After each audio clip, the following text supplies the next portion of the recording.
अस्सलाम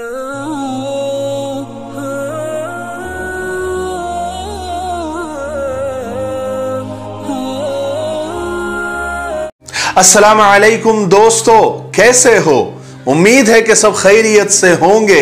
अल्लाह आप लोगों को ऐसे ही खुश रखे। आज का किस्सा पूरा सुनना जरूर। पूरा किस्सा सुनने के बाद हम सबको एक बहुत बड़ा सबक मिलने वाला है और बहुत कुछ सीखने को मिलने वाला है। किस्सा यह है कि एक नौजवान पैसा कमाने के लिए अमेरिका चला गया और वहां जाकर कुछ ही दिनों में, कुछ ही अरसे में वहां की दुनिया में, वहां की जिंदगी में वो गुम हो गया। उसके ऑफिस में, उसके दफ्तर में एक ईसाई लड़की उसके साथ काम करती थी। कुछ ही दिनों में उसके साथ उसके ताल्लुकात बन गए, उसके साथ उसका अफेयर चलने लगा।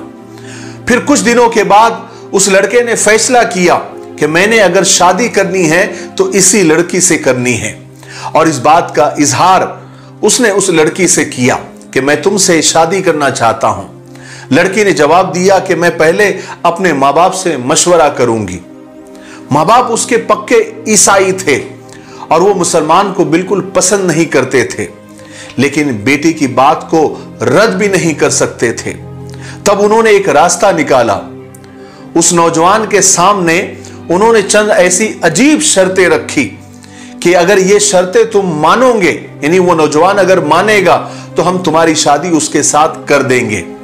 और वो शराइत बड़ी सख्त और बड़ी अजीब थी, और उस लड़की के माँ बाप को यकीन था कि अगर वो सच्चा पक्का मुसलमान होगा तो हमारी शर्तें पूरी नहीं कर सकेगा और हमारी बेटी की जान उससे छूट जाएगी।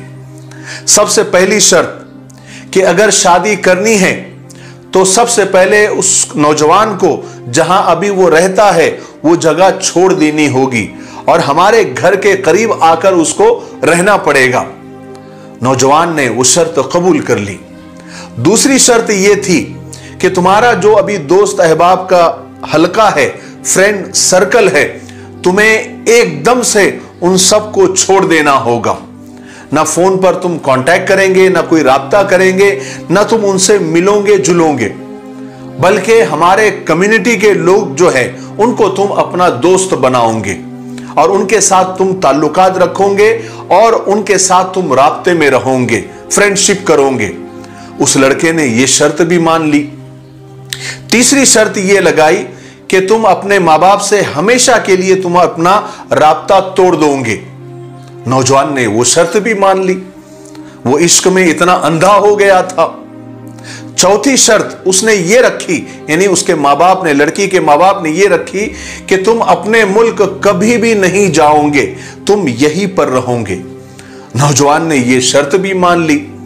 और पांचवी शर्त तो एकदम सख्त और अजीब थी कि हम संडे को अपने गिरजा घर जाते हैं, तुमको हमारे साथ गिरजा में आना पड़ेगा और तुम्हें हमारे साथ संडे के दिन पूरा रहना पड़ेगा और हमारी तरह तुमको इबादत करनी पड़ेगी। और नौजवान ने वो शर्त को भी कबूल कर लिया। वो लड़का उस लड़की की मोहब्बत में ऐसा अंधा हुआ कि उसने सब कुछ छोड़ दिया और सबको छोड़ दिया। इसीलिए किसी ने क्या खूब कहा है कि सब्र इतना रखो कि इश्क बेहद न बने, खुदा महबूब बने, महबूब खुदा न बने। लेकिन यहां तो उल्टा था। यहां तो उस नौजवान ने अपने महबूब को ही खुदा बना दिया था। चुनांचे जहां पर वो रहता था, अचानक पता चला कि वो नौजवान वहां से गायब हो गया।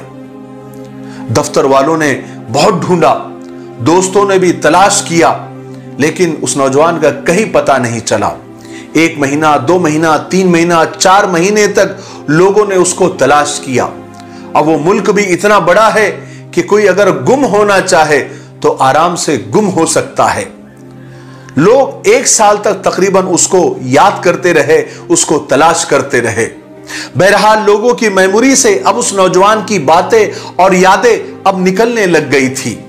कोई 3 साल के करीब का अरसा इसी तरह गुजर गया। फिर एक दिन इमाम साहब मस्जिद में आए फजर की नमाज पढ़ाने के लिए, तो उन्होंने देखा कि यह नौजवान वजू कर रहा है। वो बड़े हैरान हुए कि ये नौजवान कहां से आ गया, जमीन से निकल गया या कहीं आसमान से टपक पड़ा, किधर से आ गया ये।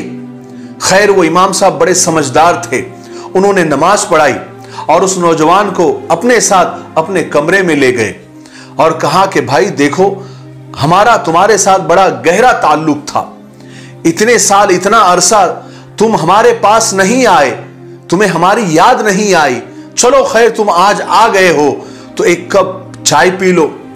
फिर चाय पीते पीते और बातें करते करते इमाम साहब ने उससे पूछा कि तुम्हारे साथ क्या हुआ था, तुम इतने साल कहां गायब हो गए थे।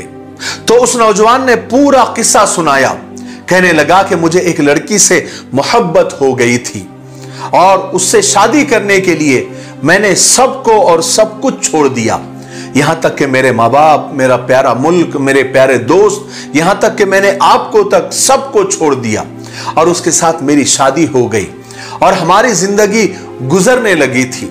मेरे पास मुसलमान होने का जाहिरन कोई नामो निशान नहीं था, सिवाय एक निशानी के कि मेरे पास कुछ किताबें थी, वो मेरे घर में एक जगह पड़ी हुई थी, उनमें कुरान मजीद था।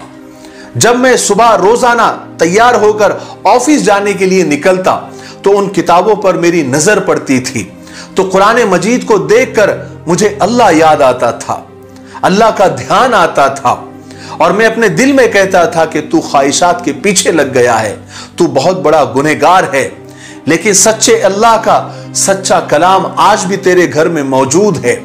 बस इतना सा तसव्वुर मेरी जिंदगी में रह गया था कि मैं आते जाते मेरी नजर कलाम पाक पर, कुरान मजीद पर पड़ जाया करती थी और यह ख्याल मेरे दिल में गुजरता था। कुरान पाक से इतने कमजोर ताल्लुक ने भी उस नौजवान का ईमान बचा लिया। कहता है कि एक दिन मैं आया तो देखा तो वहां पर किताबें जहां रोजाना रखी हुई रहती थी वहां मौजूद नहीं थी। मैंने मेरी बीवी से पूछा कि यहां पर कुछ किताबें पड़ी हुई थी, वो कहां है, किधर है। तो मेरी बीवी ने जवाब दिया कि मैंने आज घर की सफाई की और जिस किताब को ना तुम पढ़ते हो ना मैं पढ़ती हूं, तो मैंने उसे उठाकर डस्टबिन में डाल दिया, यानी कूड़े करकट में फेंक दिया है। वो नौजवान कहता है कि जैसे ही मैंने सुना मैं उसी वक्त उठा और उस डस्टबिन की तरफ गया, उस कूड़े करकट की तरफ गया जहां पर मेरी बीवी ने कुरान पाक को नाउज़ुबिल्लाह फेंका था। बाहर जाकर मैंने कुरान मजीद को ढूंढा तो वो मुझे मिल गया। मैंने उसे चूमा, आंखों से लगाया, सीने से लगाया और जारो कतार रोने लग गया। मेरी बीवी खिड़की से ये सब कुछ देख रही थी कि मैं क्या कर रहा हूं। जब मैं घर में वापस आया तो वो कहने लगी कि ये क्या पागलों वाली हरकत तुम कर रहे थे। मैंने कहा कि ये मेरे अल्लाह का कुरान है और ये मेरे घर में हमेशा रहेगा। उसने कहा कि अच्छा, तुम्हारे अंदर अभी भी वो जरासीम मौजूद है। उस लड़की ने फौरन अपना सामान, अपना ब्रीफकेस उठाया और कहने लगी कि मुझे तुम्हारे साथ नहीं रहना है, मैं अपने माँ बाप के घर जा रही हूं। मैंने भी फौरन जूता पहना और मस्जिद में अपने रब को मनाने के लिए आ गया। मेरे भाइयों, बहनों और दोस्तों, कुरान मजीद के साथ उस नौजवान का इतना कमजोर ताल्लुक था, सिर्फ देखने की हद तक, लेकिन मोहब्बत का यह ताल्लुक उस नौजवान के लिए ईमान बचने का जरिया बन गया। एक जरा सी कुरान पाक की मोहब्बत ने उस नौजवान का ईमान बचा लिया। हम खुद सोचे कि कुरान पाक से आज हमारा कितना ताल्लुक है।